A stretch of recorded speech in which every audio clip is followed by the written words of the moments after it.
This video is a part of the South of the Sahara collaboration, a collaboration dedicated to talking about the history of sub-Saharan Africa. Be sure to see all the other videos in the playlist, link in the description. When it comes to maps and geography, sometimes you learn just out of sheer curiosity. When I was a kid, looking at maps and seeing funny shapes was interesting, but one of the things that always fascinated me was that South Africa had a giant hole in it. Of course, the hole is actually the country of Lesotho. Of every landlocked country on the planet, Lesotho is one out of 3 that are surrounded entirely by just one country, the other 2 being the Vatican City and San Marino in Europe. Lesotho, however, is much bigger than them, about as big as the US state of Maryland.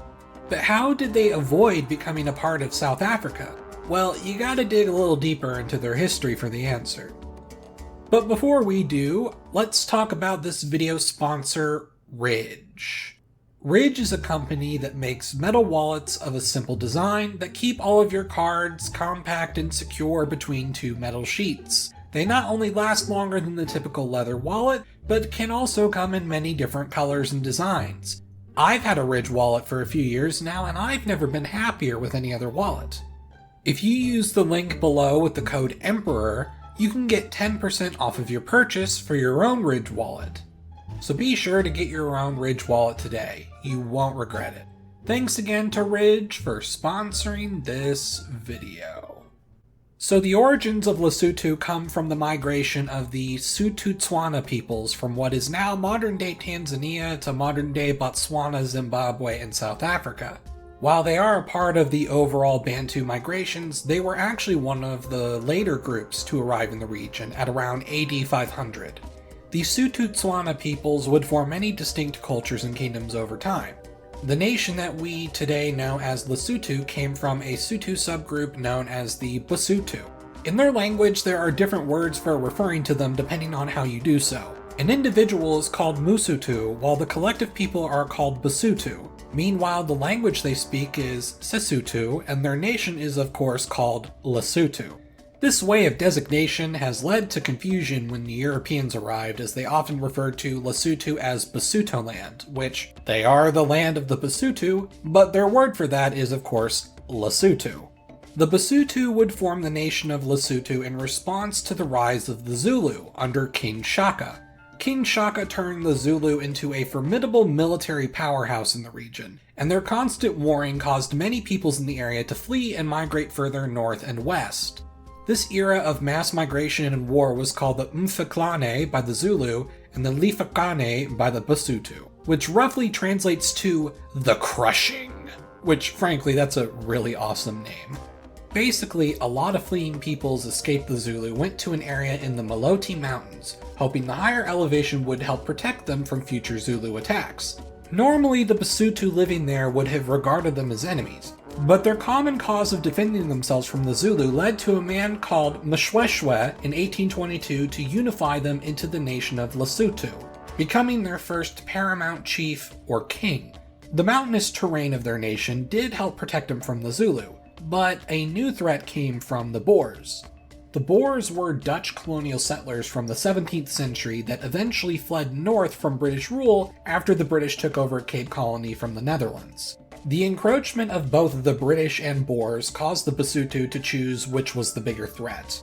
In 1868, the Basotho applied to become a British protectorate.